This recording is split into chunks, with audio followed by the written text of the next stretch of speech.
कि हमने ऐसे प्रधानमंत्री को पाया है जो सरहद पर खड़े जवानों की बात करता है तो खेत में खड़े किसानों की बात करते हैं। हमने ऐसे प्रधानमंत्री को पाए हैं जो संतों की भी चर्चा करते हैं, महंतों की भी चर्चा करते हैं, और ऐसे प्रधानमंत्री को हमने पाया है जिनका विजन और मिशन भारत को विकसित राष्ट्र के रूप में देखना चाहते हैं। आप स्वस्थ रहें और आप ऐसे ही सत्ता में रहें ताकि भारत ऐसे ही विकास करता रहे। अभी मैंने यहाँ Shri Bageshwar Dham medical science and research institute का भूमि पूजन किया।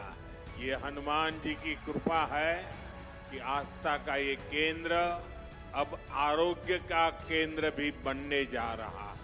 अब बागेश्वर धाम में आरोग्य का आशीर्वाद भी मिलेगा। बुंदेलखंड की इस महान धरती को विकास की नई ऊंचाई पर पहुंचाने के लिए डबल इंजन की सरकार दिन रात मेहनत कर रही है। मैं बागेश्वर धाम में कामना करता हूं बुंदेलखंड समृद्धि और विकास की राह पर इसी तरह आगे बढ़ता रहे।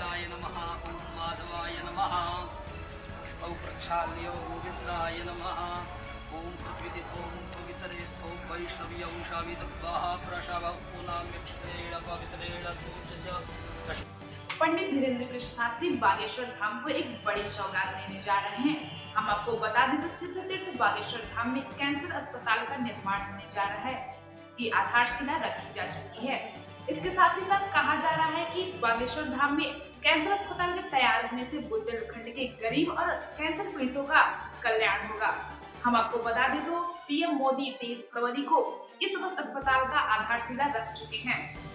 प्रधानमंत्री नरेंद्र मोदी बागेश्वर धाम में जिस कैंसर एवं सुपर स्पेशलिटी हॉस्पिटल का पूजन करने जा रहे हैं, हम आपको बता दें वो हॉस्पिटल 252 करोड़ रुपए की लागत में बनेगा।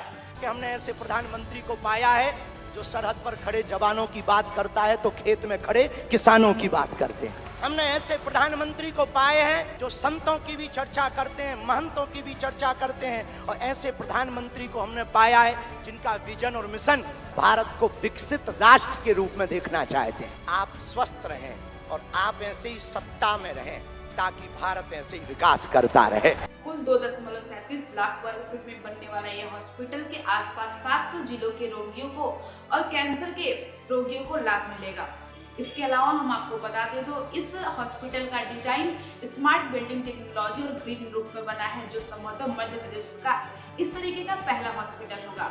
इसके साथ ही साथ हम आपको बता दें तो इस हॉस्पिटल में मरीजों के लिए 10 सिंगल, 20 डबल और 50 मल्टी स्पेशलिस्ट और 20 आईसीयू और 30 डे बेड केयर होंगे। इस हॉस्पिटल में प्राकृतिक रोशनी के साथ साथ कम शोर होगा। हम आपको बता दें तो इस हॉस्पिटल का आकार पिरामिड की तरह होगा। इसके अलावा हम आपको बता दें तो इस हॉस्पिटल का ग्राउंड फ्लोर एरिया 4124 वर्ग मीटर का होगा, जबकि शीर्ष 816 वर्ग मीटर का होगा।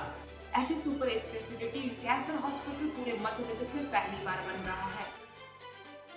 कैंसर मरीजों के लिए इतना बड़ा अस्पताल खुलने जा रहा है क्योंकि कैंसर अब हर जगह बड़ी परेशानी बन रहा है। इसलिए आज सरकार, समाज, संत सब कैंसर के खिलाफ लड़ाई में मिलकर प्रयास कर रहे हैं। भाइयों बहनों, मुझे पता है गांव में अगर किसी को कैंसर हो जाए तो उससे लड़ना कितना मुश्किल होता है। पहले तो बहुत दिनों तक पता ही नहीं चलता कि कैंसर हुआ है। बुखार और दर्द की घरेलू दवाएं ही आमतौर पर लोग लेते रहते हैं, और कुछ लोग तो पूजा जाप में चले जाते हैं, किसी तांत्रिकों के हाथ में फंस जाते हैं। जब तकलीफ बहुत बढ़ जाती है या गांठ दिखने लगती है, तब जाकर बाहर दिखाते हैं, तब पता चलता है कि कैंसर हुआ है। और कैंसर का नाम सुनते ही पूरे घर में मातम छा जाता है, सब कोई घबरा जाता है, सारे सपने चूर चूर हो जाते हैं। और ये भी समझ नहीं आता कि कहां जाना है, कहां इलाज कराना है। ज्यादातर लोगों को दिल्ली मुंबई का ही पता होता है।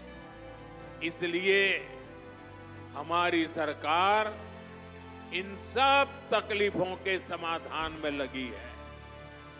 इस साल जो बजट आया है उसमें भी कैंसर से लड़ने के लिए कई सारी घोषणाएं की गई है और मोदी ने तय किया है कि कैंसर की दवाओं को और सस्ता किया जाएगा। अगले 3 साल में देश के हर जिले में कैंसर डे केयर सेंटर खोले जाएंगे। डे केयर सेंटर में जांच भी होगी और आराम करने की सुविधा भी होगी। आपके पड़ोस में ही जो जिला अस्पताल है, चिकित्सा केंद्र हैं, वहां कैंसर क्लिनिक भी खोले जा रहे हैं। लेकिन भाइयों बहनों, आपको मेरी एक बात अच्छी लगे या बुरी लगे, लेकिन इसको कुछ करना ही पड़ेगा। याद रखना और जीवन में लागू। कैंसर से सुरक्षा के लिए आपको भी सावधान और जागरूक होना पड़ेगा। सबसे पहली सावधानी ये है कि समय से कैंसर की पड़ताल, क्योंकि एक बार कैंसर फैल गया तो उसे हराना उतना ही मुश्किल हो जाता है। इसलिए हम 30 साल से ज्यादा उम्र के सभी लोगों की जांच के लिए एक अभियान चला रहे हैं। आप सबको इस अभियान का फायदा उठाना चाहिए, हिस्सा बनना चाहिए। लापरवाही नहीं करनी है।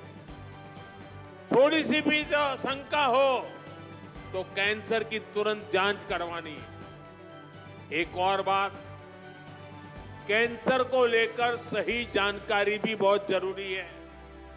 ये कैंसर किसी को छूने से नहीं होता है।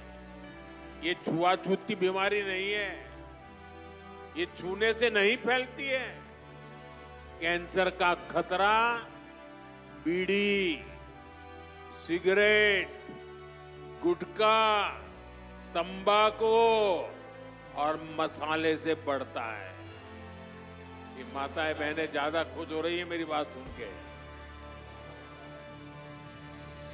इसलिए कैंसर फैलाने वाले इस सब नशे से आपको तो दूर रहना ही है, औरों को भी उससे दूर रखना है।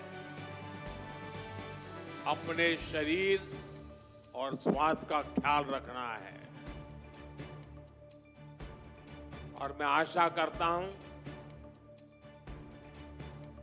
अगर हम सावधानी रखेंगे तो बालेश्वर धाम के कैंसर अस्पताल पर बोझ नहीं बनेंगे। यहां आने की जरूरत नहीं पड़ेगी। तो सावधानियां रखोगे ना? लापरवाही तो नहीं करोगे ना? साथियों, आजकल हम देखते हैं कि नेताओं का एक वर्ग ऐसा है जो धर्म का मखौल उड़ाता है, उपहास उड़ाता है, लोगों को तोड़ने में जुटा है। और बहुत बार विदेशी ताकतें भी इन लोगों का साथ देकर देश और धर्म को कमजोर करने की कोशिश करती दिखती है। हिंदू आस्था से नफरत करने वाले ये लोग सदियों से किसी न किसी भेष में रहते रहे हैं। गुलामी की मानसिकता से घिरे हुए लोग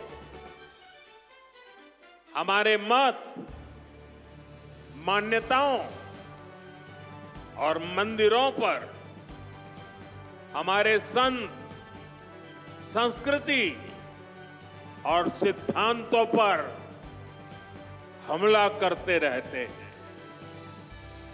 ये लोग हमारे पर्व, परंपराओं और प्रथाओं को गाली देते हैं।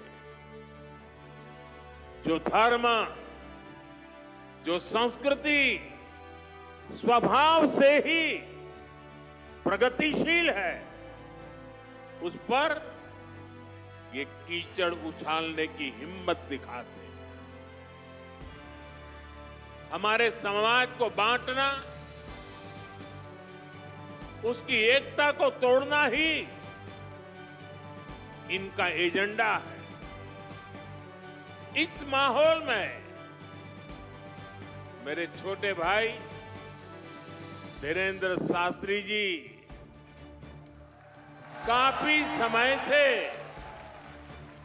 देश में एकता के मंत्र को लेकर लोगों को जागरूक करते रह रहे हैं। अब उन्होंने समाज और मानवता के हित में एक और संकल्प लिया है। इस कैंसर संस्थान के निर्माण की ठानी है। यानी अब यहां बागेश्वर धाम में भजन, भोजन और निरोगी जीवन तीनों का आशीर्वाद मिलेगा। तो आप देख रहे थे वैक्स ऑफ इंडिया न्यूज में बागेश्वर धाम की बड़ी खबरें। जय हिंद, धन्यवाद।